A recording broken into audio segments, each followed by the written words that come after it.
tomorrow morning on Sean too. Something. Yeah, that's just the normal TV call. You're at 8. 8 o'clock. Okay. Yeah, Thank you. I'll text you guys that info after I get done with this.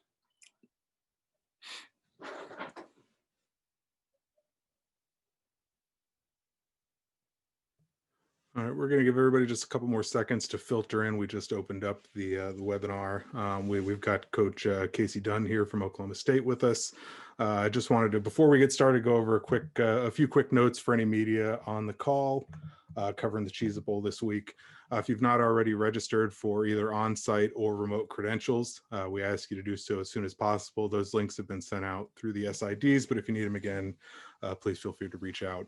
We're happy to help. We are having, you may have experienced an error message when applying for on-site credentials. We've gotten a handful of folks have reported that. The good news is that all those applications are going through. The bad news is we don't know why that message is popping up. So if you see that notice, let us know, shoot us a screenshot, but you should be good to go. One other thing, we'll have an FTP available at bigtime.games/media 2020, where you can find all the video, photos, transcripts, everything else for this week. Without further ado, we've got the Oklahoma State Cowboys ready to go. We've got offensive coordinator Kasey Dunn here available for questions for about 10 minutes. We ask anybody on the call to please use the hand raise function to let us know you want to ask a question. I'll introduce you, and then we just ask you to give your name and affiliation before you ask your question. So whenever questions are ready, I'm ready. So let's get to going. We've got a few questions in already. The first will be from Barry Trammell, who I'm sure you know. Barry, you can go ahead and unmute yourself whenever you're ready. Yeah, Kasey, from the Oklahoman, what have you guys done with Spencer, you think, in the last couple of years in terms of adjusting the offense? He's different than some of your traditional quarterbacks over the years. Is it very similar to the offense that you've been running, or what kind of tinkering have you done specifically for Spencer? Well, there's definitely more quarterback run, worked into the game plan. He's really good on his feet, and you don't want to take that away from him. So the kid's got a real talent that way, and we want to give him a chance to carry the football, if the situation calls for it. So that's probably the biggest thing. As far as getting into our drop back game and the passing game, I mean, it's all roughly the same as it's been for Mason and Corndog and Whedon and all those guys. It hasn't really changed all that much, but just the volume of calls is really the biggest difference. The play call list has to come from somewhere, at least a cheat, as far as pulling more plays from the throw game and adding a few more quarterback runs. So that's really the biggest difference. Is he really adaptable to this kind of offense? Is your offense reached the point where any style of quarterback you can sort of run this offense and work with? No, because the thing is, if Shane's in there, he's such a pure passer, and so there's a little bit of a difference for us offensively between the two with a changing quarterback. And, you saw that in the beginning of the year. Our quarterback run went down a little bit once Shane took the field, but, he's a pretty good thrower. He's much more, he's more similar to Mason and to Whedon in that regard. But yeah, I mean, over the years, I mean, virtually any quarterback that we've taken has to be able to operate the pass game. We're just fortunate right now to have one that can, run the football a little bit too. So it adds another dynamic. Thanks, Kasey. You bet. Coach, our next question will come from Robert Allen from Oklahoma State Radio. Rob, you can turn your mic whenever you're ready. Yeah, Kasey, how are you? Good, Robert. Hey, I know the offensive line has been an issue going all the way back to June when Dylan Galloway opted out of the season. And it seems like the revolving door never changed. But at the same time, this offense, while maybe it hadn't scored as much as you'd like, had 4 different guys rush for over 100 yards, as long as my math is correct there. And where are you offensive line-wise going into the bowl game now that you've had a chance to settle down a little bit? Well, I'll take the first part of that, and that, with the running backs, we've got talented running backs. Obviously, we've missed Chuba down the stretch. I mean, he's a hell of a football player, and he really just got those first 5 or 6 games for us, and we really haven't seen much from him since. So, some of the younger guys got an opportunity to get in there and go. Desmond and obviously Dominic. Both those guys are really talented, though, and can run the football, and we're seeing a little bit of a sneak peek into, the 21 season for us. LD has been, electric at times for us this year, and we certainly have enjoyed his presence out there and what he's brought to the table, because he's got big time home run speed. And, we've missed him a couple times down the road lately. So for a couple of the games. So it'll be good. I think we're going to get a little bit of a 3-headed monster in there coming into this game. LD starting to move around a little bit better, and we'll see if he can add something to that run game for us. But those other 2 kids are certainly worthy of going for 100 yards. And our offensive line, getting on that point, I mean, it's about as healthy as it's been in a long time. We've put out the same 5 faces now for at least 2 or 3 games in a row, which is a nice luxury after the way we started the season, losing a couple of guys and, a couple of guys throughout the year. And then obviously, when Tevin opted out. So that changed the whole thing again. And it takes a guy who we think is a really talented left guard, and we have to push him to right tackle, and Josh Sills.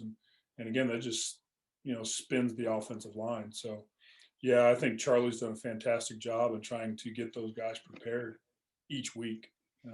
He's had his hands full for sure, from day one, long before the season even started. So tip my hat to him, because, yeah, we haven't scored as much, but at the same time, I think we've taken care of the football, and we've put ourselves in a position to win football games. And at the end of the day, that is the number one thing we want to do. I'd love to score 1 million points, but we want to win first. Thanks, Kasey. You bet. Coach, our next question will come from Matt Marshall of the Orlando Sentinel. Matt, you can go ahead and unmute whenever you're ready. Kasey, I wanted to ask, what sort of challenges do you see from this Miami defense, and where can they kind of cause some troubles for you guys?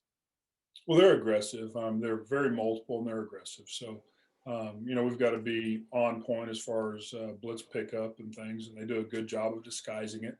They're really talented. They've got good team speed. So it'll be fun for us. This is a heck of a game. Our guys are excited about the game and excited about the opponent.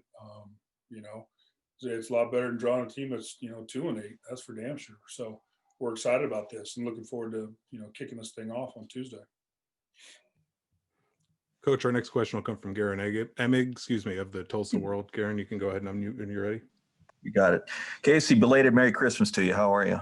I'm doing well. Thank you. Very cool.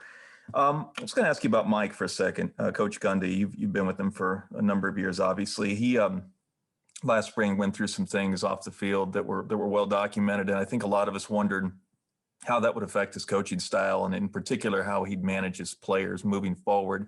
What's been your view of that? How anything different with him and his kids in the aftermath of that, or is there something you can point to as an indirect benefit of everything he had to go through last spring? I don't know how much of that particular situation worked itself into the season. I think it is more isolated to a summer issue. The bigger issue, as everyone knows, was COVID and how you handle, the players and, coming in and out of quarantine and coming in and out of, actually having COVID. So I hate to turn the question on you, but, I really think it was isolated more towards, the June and July time. After that, it kind of went to the wayside a little bit as far as what our players felt. So I don't feel like he really changed, how he went about business during the season and getting our guys prepared for the game. I think more of that, the preparation aspect was concentrated on how do we beat COVID. Thanks, Coach. We got a couple more questions for Coach. Next will come from Ryan Breeden of the Ocala, followed by Scott Wright of the Oklahoman. Ryan, go ahead when you're ready. Yeah. Hey, Kasey, how's it going? Good, real good. So this is going to be Tylan's last game for you guys, and you've obviously been with him every step of the way since he stepped on campus 4 years ago. And just what have you seen, especially with this year, him deciding to come back after the season-ending injury last year, him coming back and performing well, and what have you seen from him in that decision he made And like, what has he done since he's come back that's like helps him? He loves the game of football. So as far as what I've seen from him, I've seen the same guy. I've seen him just go back to work again. It's almost like it never happened. You see him out there running routes and, competing and playing. And he's a joy to watch. He really is, because he plays so hard all the time and is a fantastic blocker, loves the game. And that's why he's playing now. He probably has as much reason to opt out as anyone. But the guy loves playing football, and he wants to be out here with his team, with his teammates. And there's a lot of senior receivers here that he enjoys playing the game with, and this is his last opportunity to do it. So I have a ton of respect for the fact that he's going to be out there on Tuesday playing that game with us and sharing those moments. So pretty exciting for me, and I'm just happy I got a chance to get that kid, recruited and here. And I love the fact that he, returned for his senior year and he's competing, so exciting times and one last opportunity to watch him run around. It's kind of, the last time I had a little group like that was we were down there at the same bowl game, and the Camping World Bowl at that time. We had those 3 senior receivers, and James was part of that. I'd been with him for 4 years, and now Tylan for 4 years, and they play the same position. So kind of come full circle, I guess. But I'm excited for the game. Scott, you can go ahead and unmute when you're ready, and then we'll wrap up with one more from Frank Bonner before we move on to Coach Knowles. Hey, Kasey, similar question, but a different player, Dylan Stoner. He's another one you're wrapping up with. What has he meant to this program over 5 years? Oh my gosh, his leadership has been fantastic. I mean, he's as steady as a rock. He comes in every day. He's a worker, just like Tylan is. Really athletic, just like Tylan is. We just haven't thrown the football probably as much over the last couple of years. So he hasn't gotten the numbers that maybe we did in that 2017 season. That I just talked about, alluded to with James and Marcel and Chris Lacy. That group was loaded. So we've got some talented receivers right now for sure, but we just haven't thrown the ball as much. So he hasn't seen the same kind of numbers that those guys had. But he's been fantastic for us all the way through, and just been, like I said, like I started it off with him. He's been a fantastic leader, and that's what he brings to the table for us, and so much respect from the rest of the team. And he's one of the reasons why Tylan came back. He just wanted to play with Dylan Stoner again. So like I said, this is going to be an interesting one for me from the standpoint of losing a bunch of great receivers that have been around for the last 4 and 5 years. Coach, we got one more for you from Frank Bonner, the Tulsa World. Frank, you can go ahead. Hey, Kasey, how's it going? Good, very good. And this bowl game is another chance for Richardson and Jackson to get back out on the field and show what they can do for next year. How important is this for them to see just a different defense versus a Big 12 team? The defenses in the Big 12 are very multiple, ours included, so we see a lot of defenses that do a great job in our conference, and this isn't going to be that far off or that different. So it's just another football team, another logo on the helmet, and they've got good players, they've got a good scheme, but more importantly for us, it's how well we execute and how well those guys play and take care of the football. So it's not as much as on Miami as it is on Oklahoma State. So I hope those guys play well and just control the game and control the run game. Coach Dunn, thank you for your time. We're going to do a quick swap here and bring in Coach Knowles. Thank you, and we'll see you on game day in a couple days. Yes, sir. All right, thank you.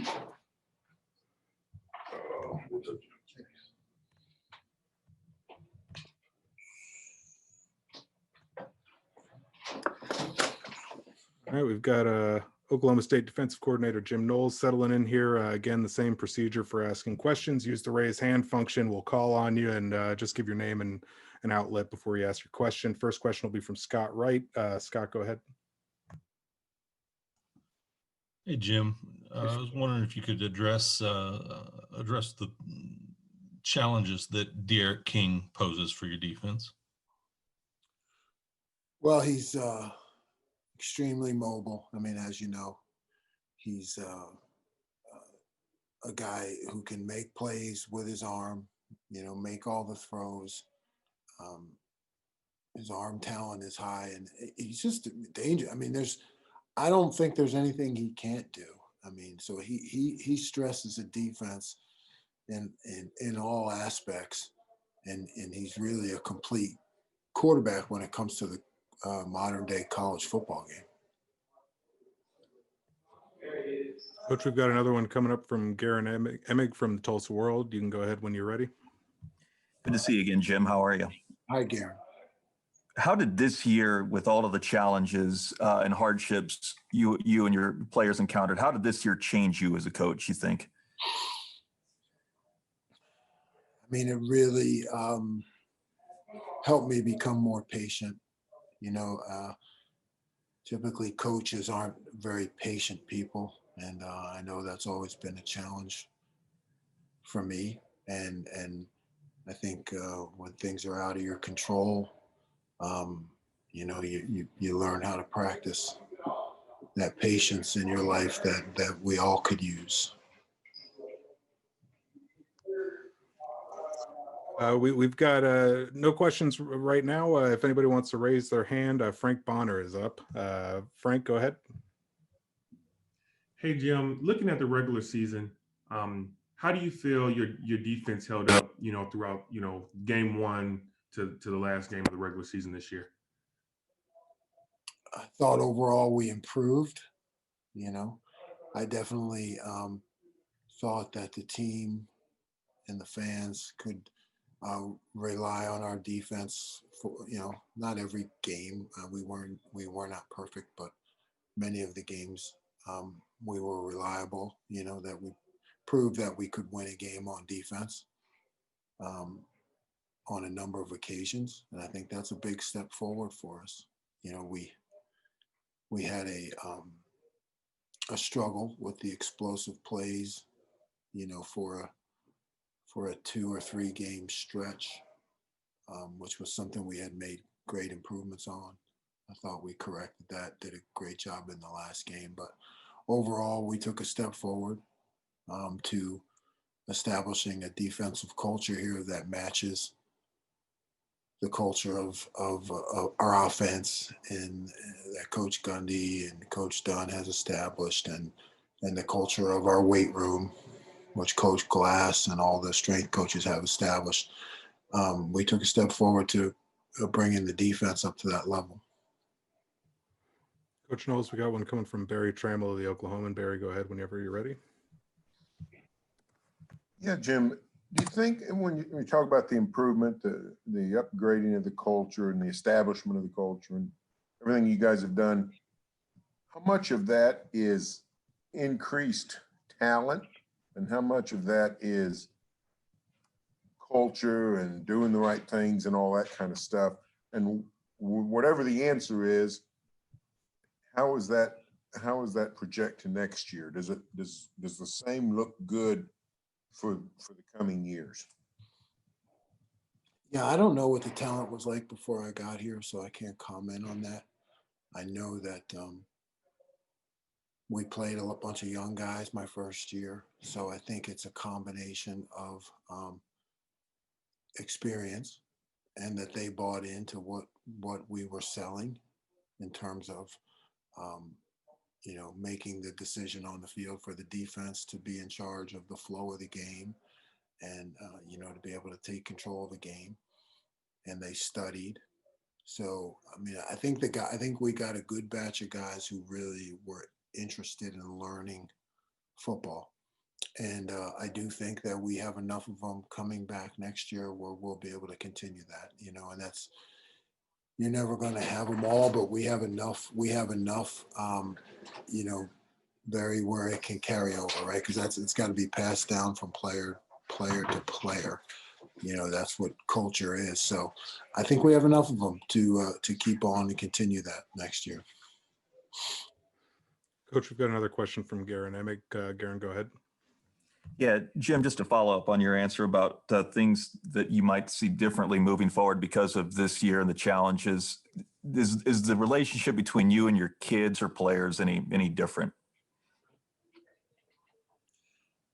I don't know if it's different, but I know stronger. So I guess that is different, right? I mean, thought we always had a good relationship, but we really came to rely on each other more, and to be more caring of each other and to just talk more, with all the events of the past year, just to have greater communication.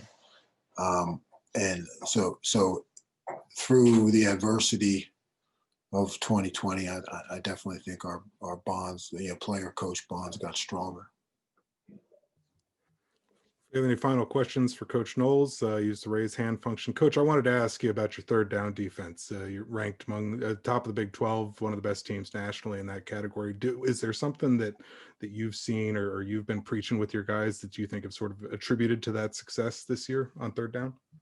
Well, it's just something we've been selling since I got here, and now you get into year 3 and guys understand the system, right? So. We talk about it like it's, if it's 3rd and 5 and they get 5 yards, it's no different than if they get 15 yards. We don't want to give up an explosive play, but we do want to defend the line, and our guys have bought into that, and they have experience, so they know where they fit in the defense. And I think that has a lot to do with third down stops, is understanding where you fit in the defense, so you have 11 guys working together. Coach, we'll take one more question from Scott Wright, and then we'll let you go. Scott, go ahead whenever you're ready. Yeah, Coach, just following up on what I asked earlier about De'Aaron King. How challenging is it to rush and be aggressive with a player like him when you're trying to attack him? It is. It's challenging. It's a catch-22, right? You have to pull your trigger. You got to take your shots when you have them. Otherwise, you'll be completely ineffective. At the same time, we have to balance the rush and have different calls to make sure that we have options, to present different looks for him and see how he's handling different things and where is he making more plays. So you got to be able to change it up, but you do have to take your shot when you have it too.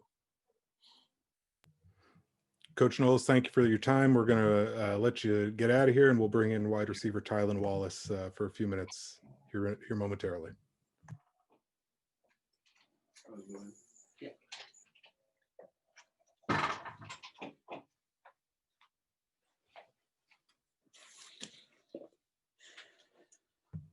Tylan, thank you for joining us for a few minutes, and congratulations on a great season. We've got some media on the call here. You can use the raise hand function to ask a question. We just ask again that you identify yourself before you ask. Our first question will be from Scott Wright. Scott, go ahead. Hey, Tylan, hope you and family had a good Christmas, man. Oh, yeah, thank you.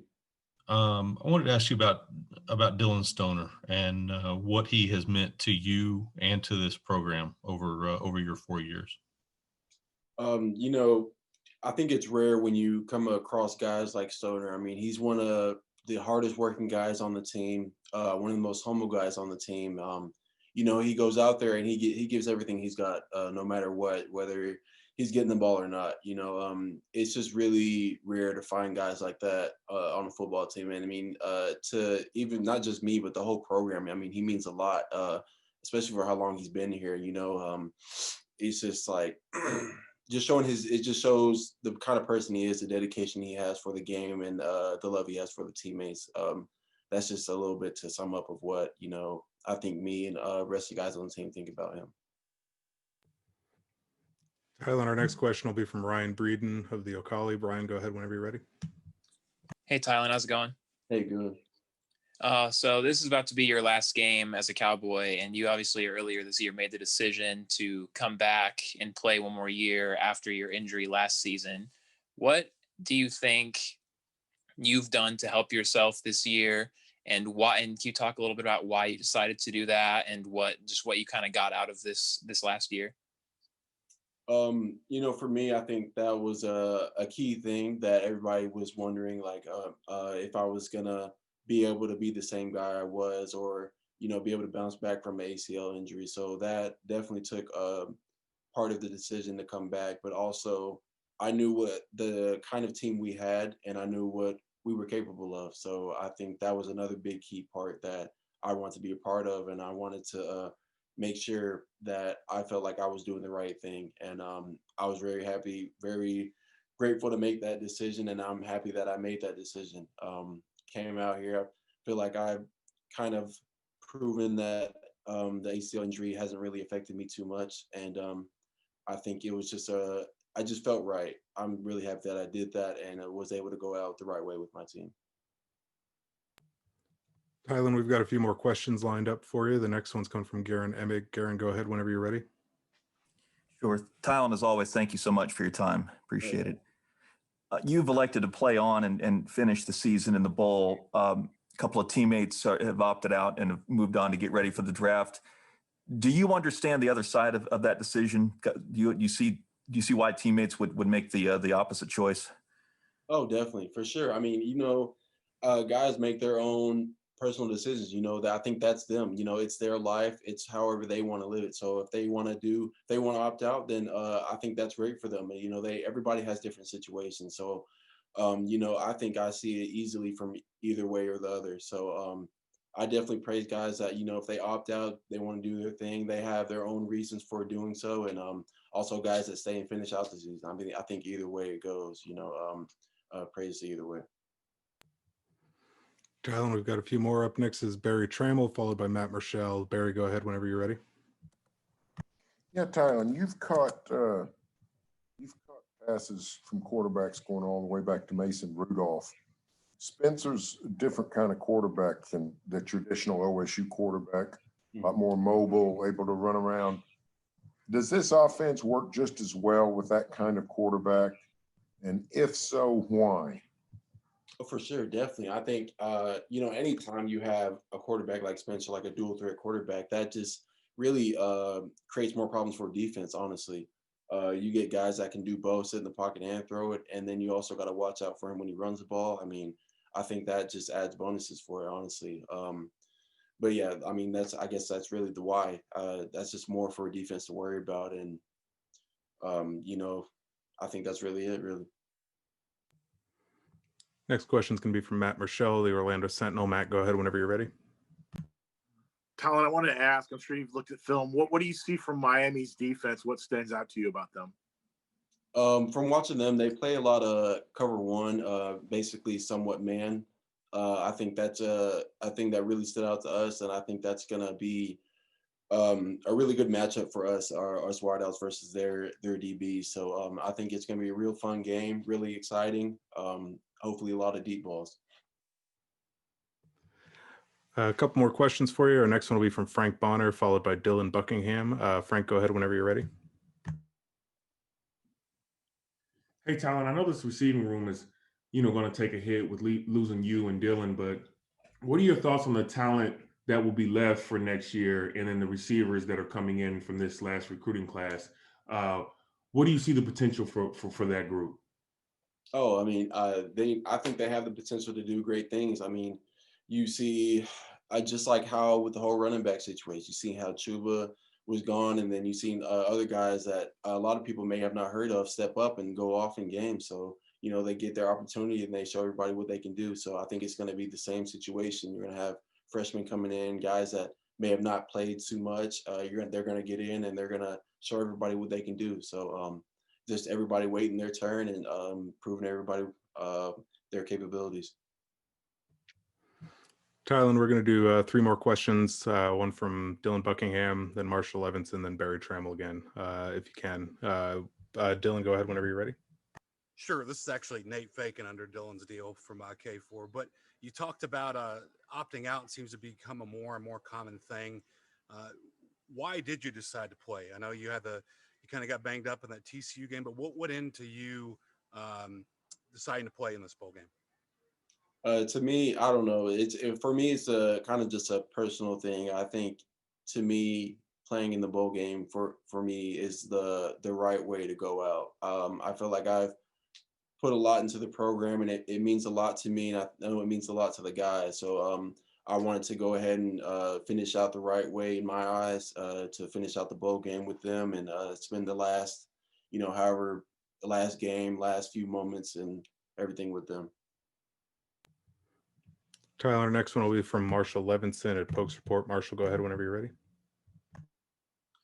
Yeah, Tylan, just a little while ago, you put on your Instagram story that it was your last practice. Kind of talk about the thought process of going through these last practices and knowing that your career is coming to a close, but you're doing it, like you said, in the right way. Just talk about your feelings or thought process towards that. Yeah, it's bittersweet moments. Obviously, you start to feel it. You're realizing like this is the last practice, the last time I'll be around most of these guys. I think the key thing is for me, I was trying to do is just kind of cherish every moment. You don't get these moments back. So trying to, just take in all the little things, soak it all in, and just really excited for what comes next. All right, then we'll squeeze a couple more in. We've got one more from Barry Trammell, followed by Susan Miller-Degnan from the Miami Herald, and then we'll let you go. Barry, whenever you're ready. Yeah, Tylan, a follow-up on Spencer. In your 2 years playing with him, how have you seen his throwing progress? What's he good at? What's he still working on? How do you see Spencer Sanders as a passer? As a passer, he's definitely gotten more comfortable, I feel like, to someone sit in the pocket a lot more than he used to be, for sure. And that just comes with time. He's been I think that's what I've seen him actually progress a lot more in, is being able to sit in there and throw the ball in the pocket. And also I feel like his accuracy has also gotten a lot better. So those are a few things that I think he's definitely improved on these past years. All right, we've got one more, Susan Miller-Degnan from the Miami Herald. Susan, go ahead whenever you're ready. Can you hear me? Yep. Tylan, hey. Anybody in particular from University of Miami that stands out to you on the defense? And I'm sure you watched film of the last game or something against North Carolina, and gave up 778 yards. But most of it was rushing. But was that a little shocking to you? And do you think that's indicative of their defense? And what do you expect?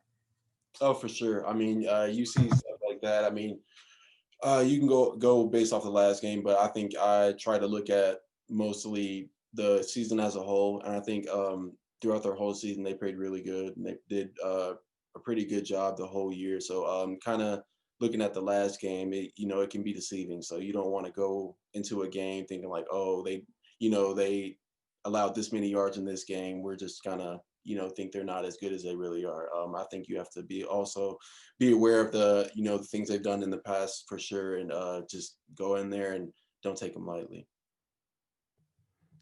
Tylan, thank you for your time.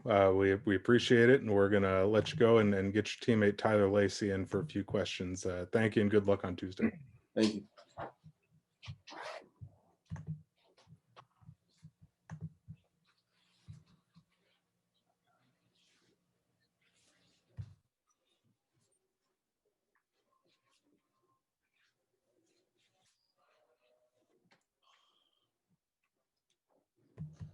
Tyler, good afternoon. Thank you for joining us. We've got a few media members lined up for you. If you want to ask a question, raise your hand using the raise hand function. We'll call on you. Our first question will come from Marshall Levinson. Marshall, you can go ahead whenever you're ready. Hey, Tyler. One of the main things that we've seen you do this year is kind of get after the quarterback and pressure the pocket. How do you feel going against a guy like D'Eriq King that can evade the pocket with some speed and some elusiveness, and how does that adjust how you go about rushing the passer? For me, just being quicker in what I do and making the decisions of what I do, and try to stick with the decisions, and just watching him, watch him where he's trying to go and beat him to the place where he's trying to go is the main focus. And just I don't want to rush tentatives, but still be worried about him scrambling and running out of the pocket. Tyler, our next question will come from Scott Wright of the Oklahoman. Scott, whenever you're ready, you can go ahead. Tyler, as one of the young guys on this defense, what do you have to do to continue the momentum and the growth of this program, of the defense, from this year into next year? to continue the growth of the defense, I feel like I have to come in and day out, you know, with the same mentality that we want to win every game and we want to get to what we want to be at. And, you know, just being a leader around and encouraging the guys we can be better than what we are right now. If you have any questions for Tyler, you can raise your hand using the raise hand function, and we'll call on you to ask. Our next question will come from Frank Bonner. Frank, you can go ahead whenever you're ready. Hey, Tyler, how's it going? I'm doing good. How about yourself? I'm doing well. Looking at how you guys played the defense from, you know, game one to, you know, the Baylor game, the entire season, what are your takeaways from how the defense was able to hold up this year?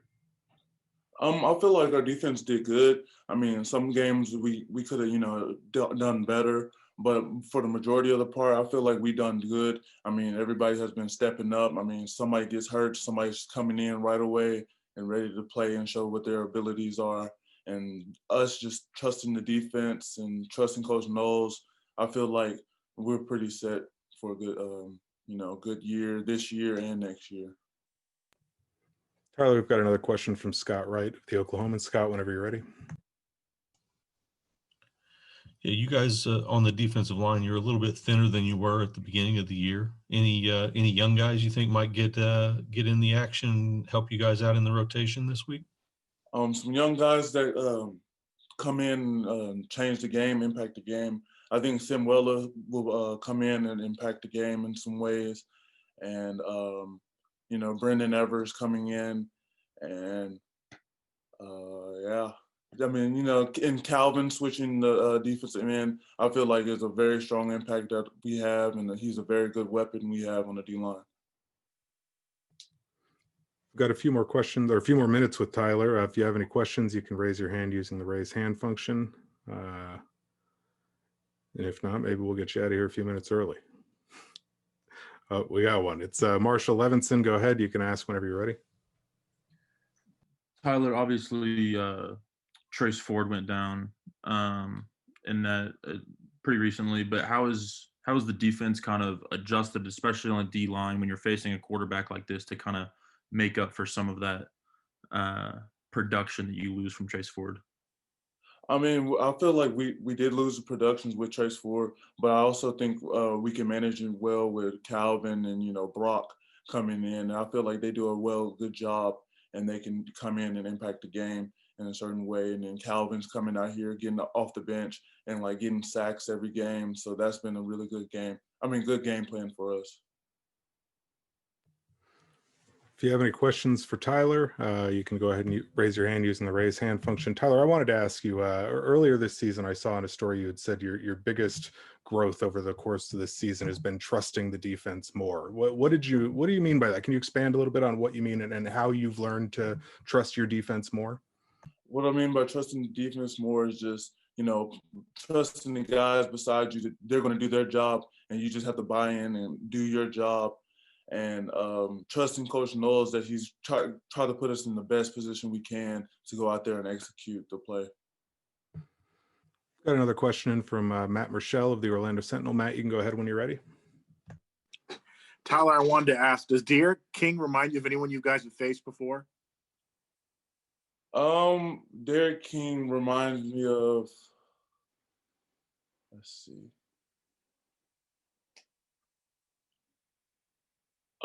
Last year, Jalen Hurts. He reminds me of him running the ball and trying to get downfield and, you know, do something with his legs. And he also can just sit back in the pocket and release the ball. If we have any final questions for Tyler, go ahead and raise your hand using the raise hand function. We'll do one last call for questions for Tyler. All right, 3, 2, 1. All right, I think we're good. Tyler, thank you for your time. We appreciate you making a few minutes, and good luck on Tuesday. Thank you. Happy holidays. That'll do it. I'll come back on camera. Not that anybody wants to see me, but that'll do it for the Oklahoma State representatives on today's call. We're going to take a short break. You can stay on the call. We'll put up a intermission screen, and we'll be back with the Miami players shortly. We're expecting to start about 5:30, so take a coffee break, and we'll keep you posted if there are any further delays or holdups from there. But we'll see you back here in a few minutes with Miami, and we're scheduled to have offensive coordinator Rhett Lashlee, defensive coordinator Blake Baker, and then also receiver Mike Harley and safety Bubba Bolden. So we'll be back shortly. Thank you for your patience, and we'll see you soon. Thank you.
Just wanted to provide a courtesy check-in for those hanging out on the call.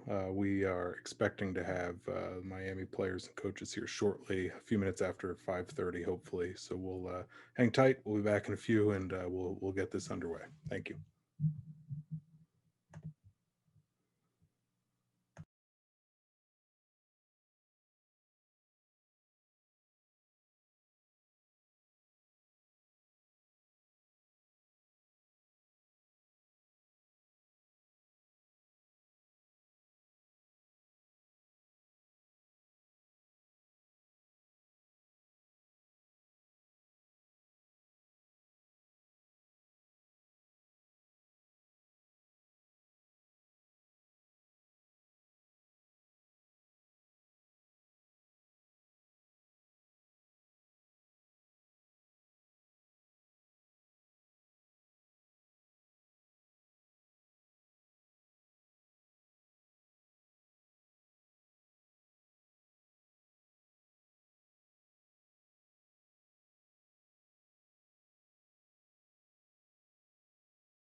Another quick update. I'm back sooner than I thought. We're going to get started here in a couple minutes. If you want to get ready, the Miami folks are getting set up now. They arrived in Orlando today. We're going to start with Coach Baker,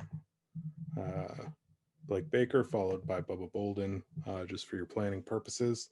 The protocol will be the same as it was for the Oklahoma State half. I would just ask you to use the raise hand function. Then we'll call on you, and please identify your name and your outlet before you ask your question. We'll be back in a couple minutes, but we are expecting them shortly. So thank you for your patience, and we'll get you out of here soon. Thanks.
All right. It looks like we're online with Coach Baker. Coach Baker, how are you doing this afternoon?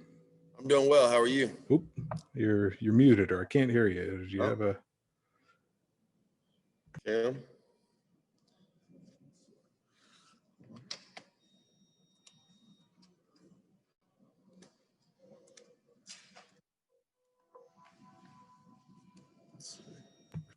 While we get Coach Baker's audio sorted out. Oh, I couldn't hear. Okay, everybody else could hear him, so it was just me. Well, in that case, let me switch to a different speaker.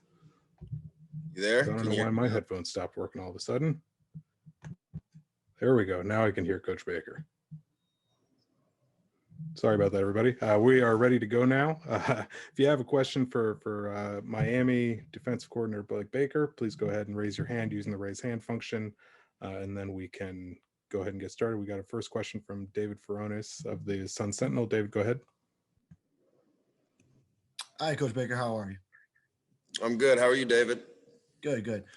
First, we haven't spoken since that regular season finale. Obviously, the defensive performance against UNC. What do you attribute to what happened that night, that evening, and what kind of conversations have maybe you and Manny Diaz had since then? You know, I think, you know, the bottom line is we gotta coach better and we gotta play better, and you know, when you really unpack it all, and obviously we've had a lot of time to do that with Coach Diaz and myself. We've really, you know, you could attribute to a bunch of different things, but at the end of the day, those two things hold true. We have to coach better and we have to play better, and we will do that moving forward.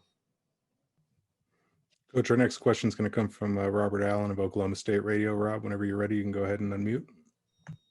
Yeah, Coach Baker, talking about, I know you guys want to put that North Carolina game in the rearview mirror, but in the front mirror, or right straight ahead of you, is a team that also wants to run the football and has done it with multiple backs. Look, give me an idea of how you see the Oklahoma State offense and maybe the matchups that are important for you. Yeah, I think you just said it. I think they want to run the football. They've been very, very effective running the football. I think they average over 200 yards a game, and they've done it with a variety of different backs who, to me, are all complementary of each other. They all have a different skill set, and then when you try to put an extra hat in the box, they've got two really good receivers on the outside that can go and get it. So they present a lot of different challenges, and then you top that off with extreme tempo. We got to be able to get our cleats in the ground, get the calls, and get lined up just to have a chance. Coach Baker, our next question will come from Barry Trammell of the Oklahoman. Barry, you can go ahead whenever you're ready. Yeah, Blake, what have you seen out of Spencer Sanders, the Oklahoma State quarterback, dual threat guy in an air raid type offense? Yeah, I think the biggest thing that you see out of him, the first thing I should say is you see a guy that's got some swag about him, great toughness. I think he's a natural leader. At least that's what the tape shows, from the outside looking in. Smart football player, a lot of times knows where to go with the ball before the ball is snapped. And, you can tell that he is very well coached. He's done a really nice job in that offense. But he's got all the tangible and intangible things I think you look for in a quarterback. Coach, we've got another question from David Furones at the Sun Sentinel. David, whenever you're ready. Hey, Coach. Yesterday we were talking to Manny Diaz, and he kind of revealed that you guys have been trying out Zach McLeod at defensive end recently. Just want to know how that came about, initiated by him, by you guys, and I guess he's leaning toward coming back and using that extra year of eligibility. Just also, how has he practiced in that role so far since however many, I don't know how you're allocating snaps there and at linebacker with him. Yeah, I think it came about kind of organically, obviously, with losing Jalen and Quincy for this bowl game. There's a natural need there, right? And then, something that we kind of tossed back and forth with Coach Diaz and I did, and I kind of brought it up to Zach. Actually, I believe Zach brought it up to me and said, I can go play defensive end, and it kind of, like I said, it organically happened, and so we threw him in there last week at practice, and man, he obviously has experience, dating back to his high school days, but he's done a really, really nice job for us there. I would expect to probably see him at both. He's played both, at will linebacker and a defensive end for us. But I've been pleasantly surprised just with his natural instinct down there. A guy that is very quick twitch, hard to block, and plays with tremendous effort. And I think that obviously always gives you a chance. If you have a question for Coach, you can notify us by using the raise hand function. Our next question is going to come from Christopher Stock inside the U. Christopher, go ahead when you're ready. Yeah, Coach, curious about just your overall thoughts on the linebacker development from your young guys. And there's a multitude of guys with Brooks and Tyreek Austin. Just your overall thoughts on that group. And then secondly, we haven't talked to you since signing day. You got to be excited about the guys you guys signed. Just can you give an overview of that as well? Yeah, I think when you talk about the development of the linebackers, the one thing that you can truly say is they've gotten better every week. I've really been impressed with their progress, and there's been some up and down moments, obviously, but it's a group that takes a lot of pride in what they do. A group of guys, in my opinion, that they're all pulling in the same direction. There's no jealousy. They all want to play. And obviously we've played a bunch this year. I think we talked the other day, we've played 7 for a variety of different reasons. We've played 7 different linebackers in meaningful snaps this year, which is truly uncommon, but really, really a fun group of guys to coach, hardworking, blue collar. Like I said, just work every day to get better. And then, touch on the signing class. I think we signed as good a class as anyone in the country, especially on the defensive side of the ball. I know there's a couple spots out there that we could possibly fill in a variety of different ways, being high school kids or transfer portal. But when you look at our overall signing class, a lot of the needs and a lot of the wants that we had going into it, we were able to nail down on signing day and really look forward. I think I want to say maybe there's 13 early enrollees maybe in that group. So, we get to get the chance to get our hands on them here pretty soon as well, which is very exciting. If you have a question for Coach, go ahead and let us know by raising your hand. We've gone from Susan Miller-Degnan to Miami Herald. Susan, you can go ahead whenever you're ready. Blake, how are you? I'm doing good, Susan. How are you? I'm good. Just generally, how would you assess the defense's season this year, especially in light with that last game? I mean, and also how important is this bowl game considering what happened? It's hard to forget that UNC. Yeah. I think when you look at the overall body of work, we have to prove that this was an outlier. This was just a blip on the radar. I thought we played pretty good defense, and obviously if you could take that one game out from a statistical standpoint, you could probably say the same. But you can't, and that's something that we own. And like I said, we're not going to make excuses for it. And the ability to be able to play another game is very, very important, not only for this defense, but for this program. I think winning a bowl game is huge when you talk about the amount of times this program's won a bowl game in the last some odd years, and just learning to win, the development, that these guys have been able to get in. This isn't a typical, year where you were able to get 12 to 15 bowl practices in, but we still were able to get in extra practices and have the ability to kick it off the tee one more time and get that taste out of our mouth. So I know our guys are excited to play. I know as a coaching staff, we were excited to roll up our sleeves and go back to work and get this taste out of our mouth. One last call for questions for Coach Baker. Coach, I wanted to ask you in the meantime if we have any more. We talk about having a nose for the football, and I see your team is ranks high nationally in tackles for loss and fumble recoveries. Is that something you can teach, or what do you think your guys are doing that have allowed them success in those areas over the course of the season?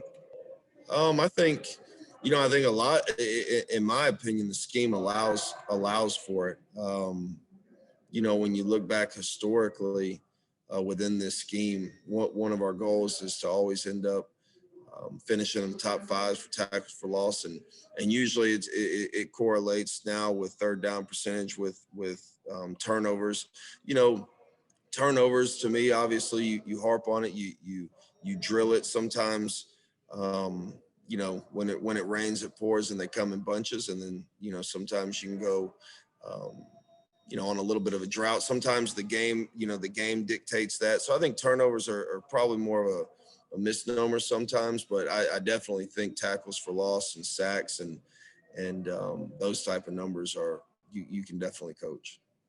I don't know if we have any last questions for Coach Baker. Now's the time to raise your hand. Otherwise, we got one last one from Susan Miller-Degnan, and then we'll let you go, Coach. Susan, whenever you're ready. Here I am, Sam. You muted me too soon. Anyway, Blake, I was trying to follow on that, talking about the last game and you saying how important this bowl game is. Do you sense, I guess, obviously you didn't realize that was going to happen, obviously. I don't know if looking back, you saw something and said, I didn't realize that. Now I can put my finger on it. Do you sense that the guys are a little more engaged and into it? Is there anything that gives you a feeling that they're different right now than they were? Leading up into the North Carolina game, I thought we had a great week of preparation. I think maybe something changed with it, within the game or maybe right before the game. And like I said, we can give you 1,000 different reasons. And at the end of the day, we just have to own what we did. And I think, we'll find out, but I believe our guys and as a coaching staff, we've learned from it. So there's only one way to find out, and that's to tee it up, here in a couple nights. So that question will be answered here in the next 48, 72 hours. Coach Baker, we thank you for your time. We're going to make a quick swap here and bring in safety Bubba Bolden. Might be a second while he gets set, but thank you, Coach, and good luck on Tuesday. All right. Thank you, Sam. Have a good one.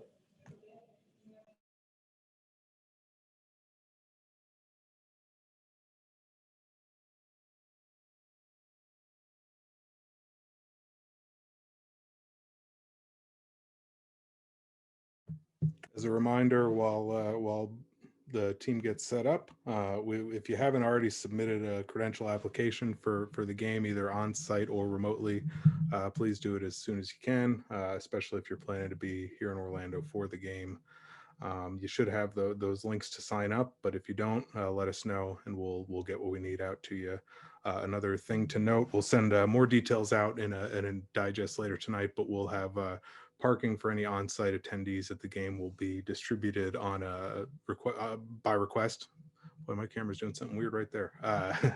But if you can send an email to Noel Powell at npowell@fcsports.com if you need on-site parking, we'll get you taken care of, and we'll have Miami's players, and we'll be ready to go any second. So we'll get you back on screen.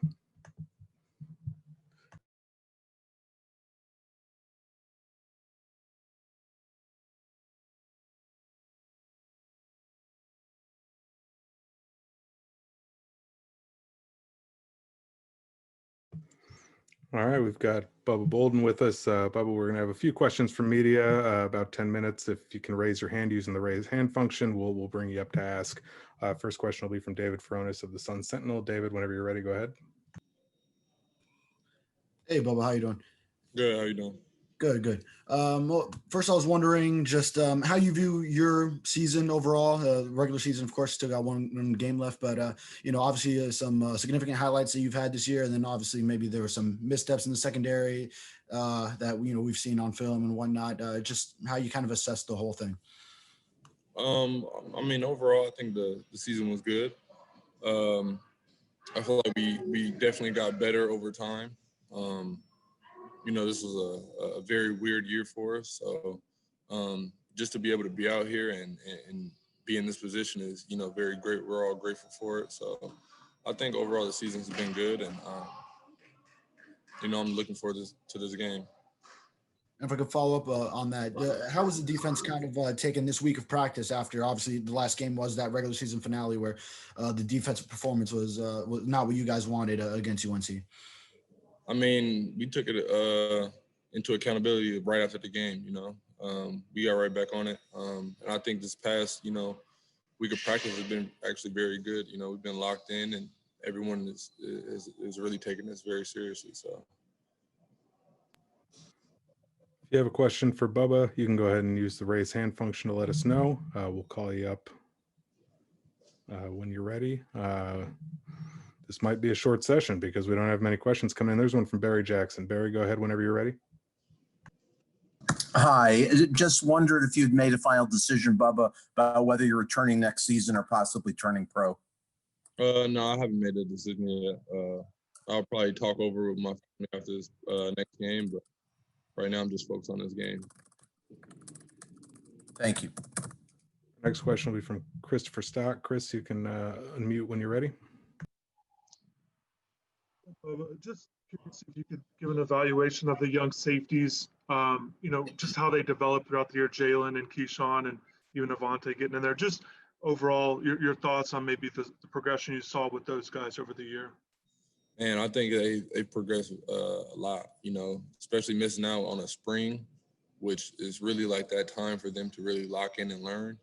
I think they've come a very long way, especially, this week, you get a lot more reps.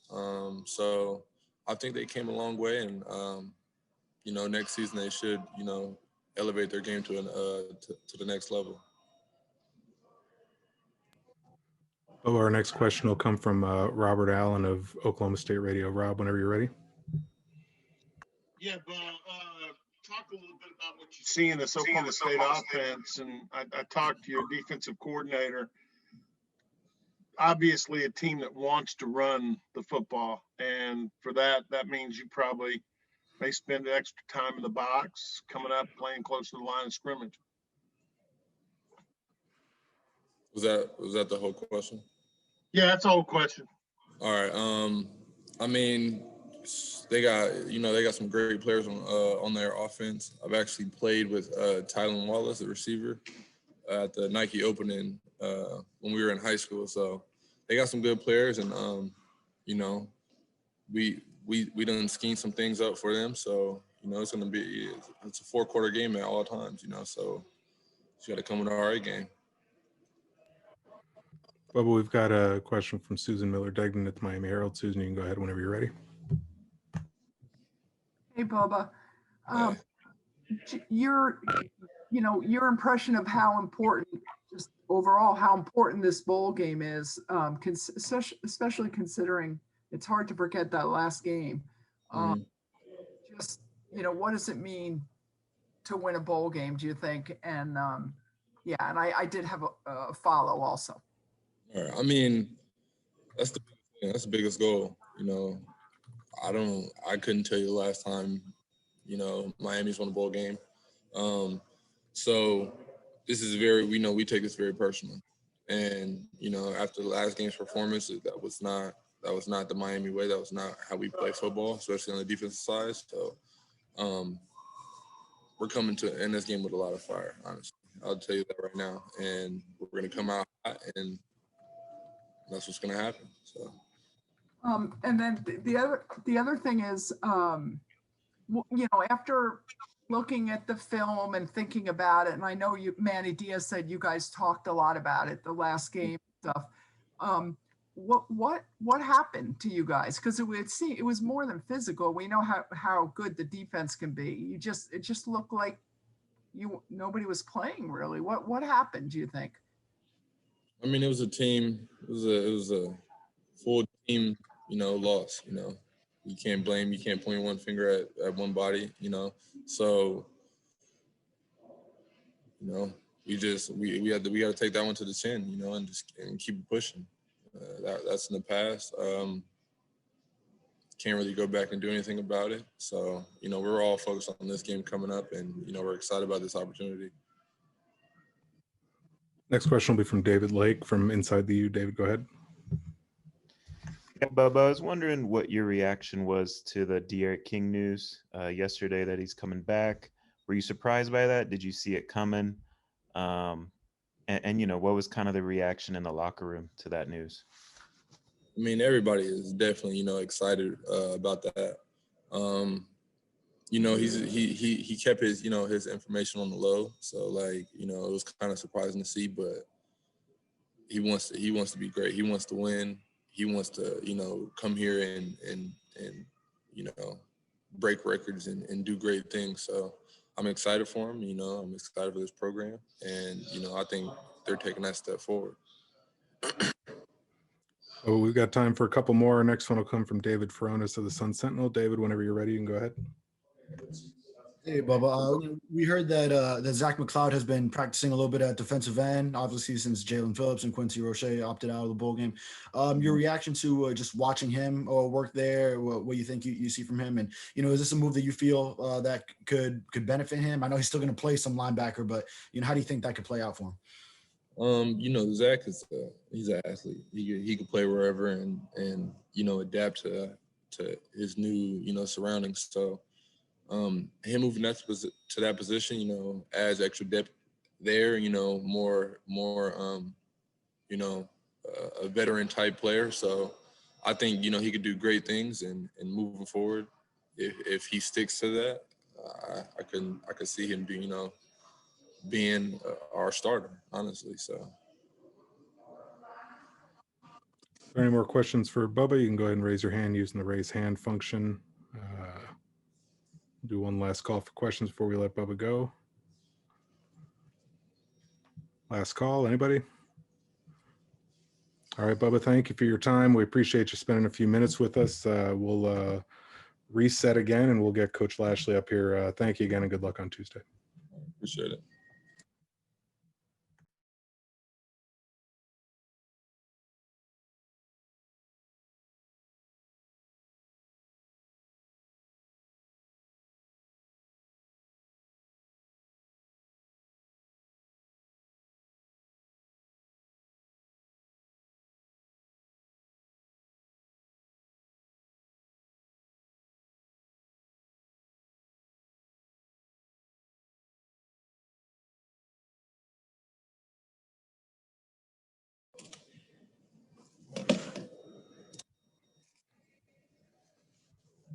All right, we've got Coach Lashlee settling in. Coach, good to see you. Thank you for joining us for a few minutes this afternoon.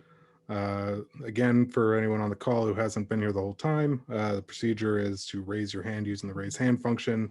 And we'll call on you to ask a question. First one will be from David Furones of the Sun Sentinel. David, go ahead when you're ready. Hey, Coach, good to see you again. Hey. We know Cam Harris is kind of weighing out some options. He tweeted that he's going to make a decision coming up soon. What kind of conversations have you had with him about, as a junior running back, the pros and cons of if you want to leave early? As a running back, is it kind of best, even if you're not such a high-end draft choice, just to go because of that shelf life and, you don't want to be too old when you get to the NFL? Just kind of what have you weighed out with him? We've treated Cam like we have everybody else. At the end of the day, we want them to all know we want them back if this is where they want to be. At the same time, we want what's best for each player. I think Coach Diaz has made that clear. He gathers all the information that we can get from the NFL and gives that information to our guys. And every situation is different. Every kid's different. I don't think just because you're a running back, you should say you should go. You should go when it's the right time for you to go. And every kid, that'll be different. Cam's no different. We want what's best for Cam. And if it's to go and this is the best time and the best opportunity for him, then we'll fully support him. And if he chooses to come back, we'll fully support that as well. Coach, our next question will come from Robert Allen of Oklahoma State Radio. Rob, you can go ahead and unmute whenever you're ready.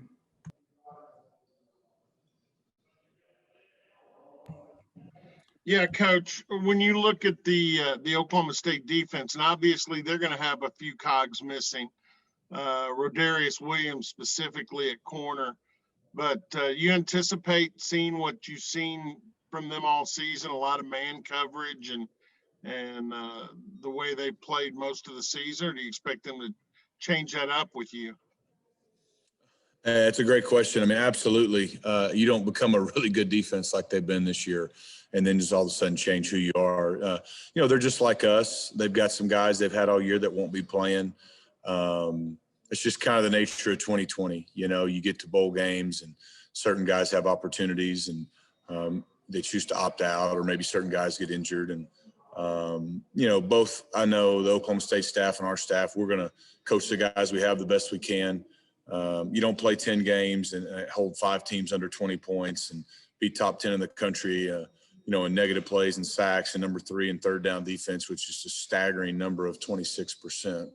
And then all of a sudden do something different. I'm sure like anybody else, they'll game plan for us. They'll have wrinkles. They'll have things they try to do to stop us. And just that's the same thing it is every week. But who they are is they do play a lot of tight coverage. They're really aggressive. They try to, you know, make you earn everything. And I think that's why they've been really successful all year defensively. Coach, our next question will come from Christopher Stock. Chris, you can go ahead when you're ready. Coach, curious if you could kind of review the seasons of the running backs with Dunn and Jalen, the freshmen, just kind of how their year went. And then also the 4 freshman receivers. We saw them in, you know, at times throughout the year, but maybe your thoughts on the development of that group of guys, if there's anything that you saw in particular with that. We feel really good about all our freshmen. And I think sometimes unrealistic expectations are put on freshmen. Sometimes maybe when you have a bad game at one position or something, everybody just screams for the freshmen. And that's just not really fair to the freshmen or the older guys, to be honest with you. We think they're all got bright futures. We think Don and Jalen are going to be really good running backs here. They've already done a lot of really good things.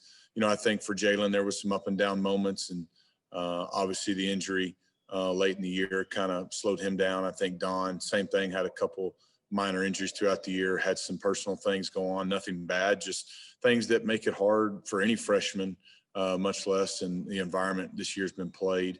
But they've pushed through. They've both done some really good things. And we think their future's bright. The freshman receivers, same thing, you know, whether it be, you know, being unavailable for certain games due to just the pandemic we're in, whether it be the fact that, you know, 3 or 4 games in, we kind of had the older guys step up and just at the end of the day, they were the guys playing the best. That's just the truth. And so, you know, we want to play more guys down in the future.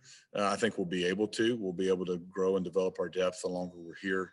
But we feel really good about guys like Xavier Restrepo and Keyshawn Smith and Mike Redding and some of those freshmen too at the receiver position. It's just, I think they're still true freshmen. And then when you factor in it's a pandemic, it wasn't a normal offseason. The guys that did come mid-year didn't have a normal spring practice. I just don't think it's been an unusual year for those guys at all. Most of the time freshmen don't have a major impact, and but they have provided depth and at times made plays, and I think you'll see them get better in the future. Coach, our next question will come from David Lake of Inside the U. David, go ahead whenever you're ready.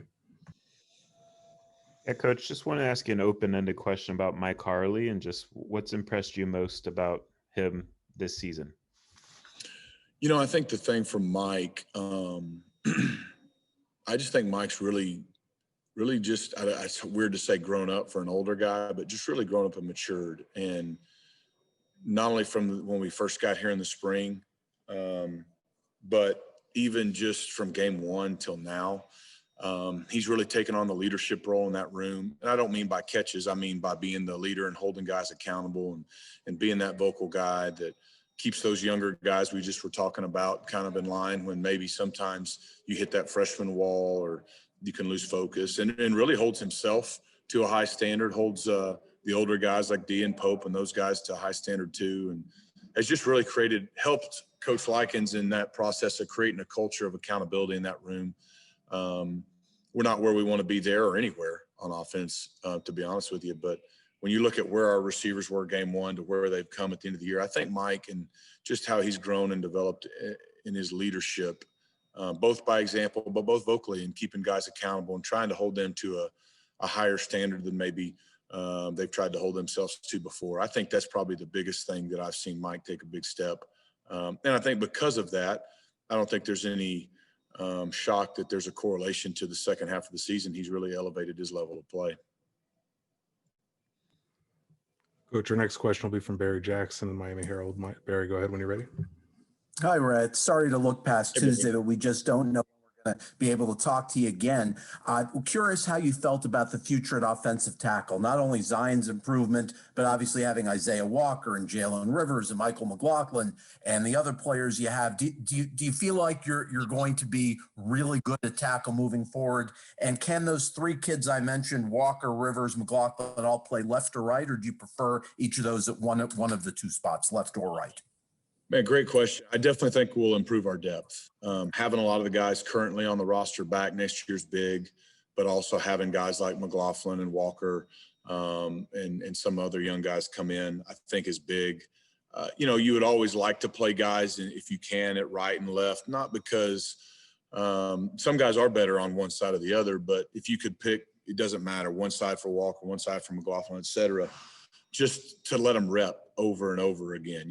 Setting on the right side for 1, 2, 3, 4 years, you get better, as opposed to having to flop back and forth. Sometimes you have to out of necessity, and some guys can do it better than others, but you'd certainly like them to hone in on one side and try to really develop their craft. Not as much because one side's the blind side like people think, just left and right, playing one side's good. Rivers is, to me, he can play tackle, but he could also play guard. And so to me, he's kind of almost like a guy. He's long enough and athletic enough to play tackle. He's big enough and strong enough and smart enough to play inside. So I don't know where Jalen will end up next year, but I do think he's got a great chance to be a big factor for us. We really think his future's bright, whether it's outside of tackle or inside. And then you asked about Zion. I mean, I think Zion was really cemented himself as just a really good football player this year. I think probably a combination of being thrown in the fire too early last year, taking a lot of his lumps. But, he learned a lot from it. He didn't lose confidence, which I think is a big thing. Really developed and changed his body over the offseason. Went from playing way too light around the 260s to over 300. He's really athletic. He's got good football instincts. He's been a guy since about the Florida State game for us this year that has really raised his level and probably been our most consistent performer up front. So having a guy like that back next year is big for us to hopefully show some of those young guys like Walker, McLaughlin, and Rivers, the right way to do things. Coach, we've got another question up from Susan Miller-Degnan from the Miami Herald. Susan, you can go ahead whenever you're ready. Hey, Rhett, how are you? Hey, Susan. About Mike Harley, I know you talked about him. How much would it help if like De'Eric, and I know those guys are close, if he returned for one more season, how much would it help the team and how much could it help him?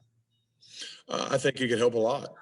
I think Mike's, like I said, like Cam, he's got to assess all the information and decide what's best for him. I know Coach Diaz is doing a good job with all our guys, but obviously it would help us. There's continuity. There's, like I said, he started to show some leadership and accountability in that room at a level that, we've got 3 young freshman receivers coming in that we think are going to be really good football players. We've got, as mentioned, 3 guys that were freshmen this year, and the longer they can be around veteran guys who start to understand, how to practice, how to prepare, how to carry themselves every day like a professional, and just have that maturity, I think is big. I think you look at a guy like Mike. I mean, I don't know the exact numbers, but he's got to be, being an older guy, he's got to be closing in on some all-time potential records here at a school like this, at a place like the U, to be able to do that. I think just personally would probably be a big deal. And then you never know how that enhances your stock and your opportunity to go to the next level. I think consistency is probably something that doesn't get talked about enough. And NFL teams, they're going to look for consistency. In other words, one guy can go have one great year, but guys that do it 1, 2, 3 years, even sometimes 4 years in a row. But if you can stack multiple productive years together, that shows a trend. And if you're drafting kids and you can have one guy who's had this one phenomenal year, but you've had another guy who's had 2 or maybe 3 really good, consistent years back to back, that consistency of performance usually isn't by accident. And so to me, if a guy like Mike decided he wanted to come back and had another good year, there's a lot of positives that can come from that. But ultimately, he'll make the decision that's best for him, and we'll support him either way. And then my follow is about N'Kosi Perry. In light of De'Eric King returning, how do you feel that affects his future? And have you guys talked about it at all? We have. I've talked about it with all my guys, as most of the coaches have. And, Kasey, first of all, he loves the University of Miami. I think he's set to graduate at the end of the spring this year. For him, graduating from here would be a big deal. Be a big deal for his family, big deal for him personally. Also, I know, just the way this year's gone, Kasey's a junior that would be going into his final season. But now with just this season, he's actually got 2 years of eligibility left. And so, that's something we've just decided we were going to finish the season through Tuesday. He's preparing like, hey, by the second play of the game, he's got to go in. And after Tuesday, we'll talk. And one thing, Kasey's made clear is he loves the University of Miami. He wants to be here. He also wants to play, and he should. And, I know Coach Diaz and I both, we want what's best for Kasey. So that's like a lot of these conversations. I know it's not a stall deal to say after the game. It's simply, I think the guys want to focus in on playing this game. Once the game's over, then they kind of feel like the season's finally over and they have enough time to maybe take in all the information and options. And whatever that is, again, for Kasey, we'll support him because we want what's best for him. He's done nothing but, represent the University of Miami with a lot of class since he's been here, including this season. Thank you. We've got time for 1 or 2 more for Coach Lashlee. If anybody has any questions, you can put your hand up and then we will move on. One other programming note, unfortunately, with a lot of the players still transitioning, making the drive to the hotel, Mike Harley is not available this evening. He won't be at the hotel quite in time. So we're going to unfortunately have to move on and end with Coach Lashlee. So if anybody has any last questions for Coach, we can go ahead and knock those out. And I apologize for the inconvenience. Our next question will be from Robert Allen at Oklahoma State Radio. Rob, you can go ahead. Yeah, Coach, in the league we cover, the Big 12, we have a lot of dual threat quarterbacks. Most of them are protected. They don't run as many designed runs. Looking at your offense and getting ready for this, you do run De'Aaron a lot, designed runs. Talk about his toughness because he hadn't missed a beat. He's not only a good quarterback, he's a tough runner. Yeah, he's real tough. He's real durable. He played against Oklahoma 2 years ago, the first game of the year when he was at Houston. I think had some success running on those guys and showed some toughness like you're talking about in that game. He's done that all year this year. De'Aaron's a unique player because he's going to kind of get his runs and carries sometimes without you really having to call design runs, whether he scrambles, whether he pulls his own read. Later in the year, we've had maybe a little more design runs than we did earlier in the year. For the same reason you said. I mean, even if he is a durable, tough kid, he's your quarterback. And, I would say more than half his carries this year have not been design runs. He just either the read lets him pull the football or he makes it happen on his own. But he does give you that ability, one, because he's really good at it. And two, to your point, I mean, he's a tough kid. And if you ask him, sometimes with quarterbacks, you ask him and they're kind of hesitant. He's like, man, let's do whatever we got to do to win. And so I think that toughness is helped, be contagious with his teammates too. Thanks, Coach. You bet. Coach, we'll do one last question from Barry Jackson. Barry, if you want to unmute and go ahead, you can ask when you're ready. Hi, Rhett. One last thing from me. I know you started talking about the recruiting class yesterday. Want to ask you about Elijah Arroyo. Put up obviously big numbers as a receiver in high school. Any qualities he has similar to Brevin, and also the skill set for Khalil Brantley, and finally Larry Hodges, what you envision for him moving into year 3 next year? Great question. Yeah, Elijah Arroyo is a kid that I got a relationship when I was at SMU in Dallas. He actually went to Frisco Independence High School just north of SMU, and so had a chance to, and actually knew his coaches very well. That actually was my recruiting area at SMU, and so that was all coincidental to the fact that he grew up in Pinecrest. I think he's got family that lives in Kendall, and so he kind of always growing up being a big Miami fan. On top of it, we had a relationship. We had success with a tight end at SMU, Colin Granson, who's going to the Senior Bowl this year, and then coming here and knowing about Brevin and Will and all those guys. It just ended up being a fit. We're really excited about him because I do think, to your question, he's your long, he's 6'4", he's athletic, he plays like a receiver in a tight end's body in a lot of ways like Brevin does. Now, again, he's going to be a true freshman, but he's that style of player. which is big for us. And then Khalil Brantley's very versatile, obviously used to winning championships at Miami Northwestern. Very versatile too. You know, Khalil's probably a little thicker, not as long, but he can play in the backfield as well. And then Larry Hodges is a guy that I think he's going to have a big offseason. In bowl practice this last couple of weeks, he's really you know, having guys like Brevin and Will, I don't want to say he's in their shadow. You just don't get the opportunities. You got veteran guys. And what we've seen is he's got the ability to really catch the football at a high level. He's very athletic, was a very athletic, versatile player in high school. And if he could, you know, have a really good offseason in the weight room, put on some weight, get a little stronger, his ball skills are definitely there to really, you know, help us next year and kind of for him maybe make a big jump and earn a lot of playing time for us. Coach, thank you for your time. We appreciate it. Apologize to everybody on the call again for the slight change to the schedule. You know, it's 2020 and we're working as best we can. But you know, thank you so much, Coach, and good luck on Tuesday with the team. Thank you. Appreciate everyone. And what is that? Wow, I'm gonna turn that camera back off. We're just before we wrap up, I want to do some final housekeeping as folks log off.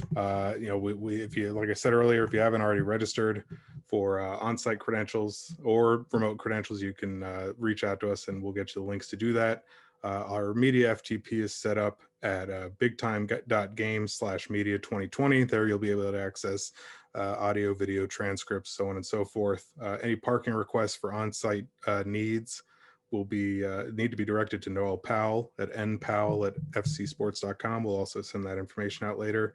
And then tomorrow morning, please be advised, I know it's an early start for the folks on Central Time, but we've got both head coaches for the Cheez-It Bowl available. We'll have Manny Diaz available at about 8:30 Eastern, with Mike Gundy to follow at approximately 9 Eastern. And those links have been sent out for registration. We'll make sure to send them out again tonight.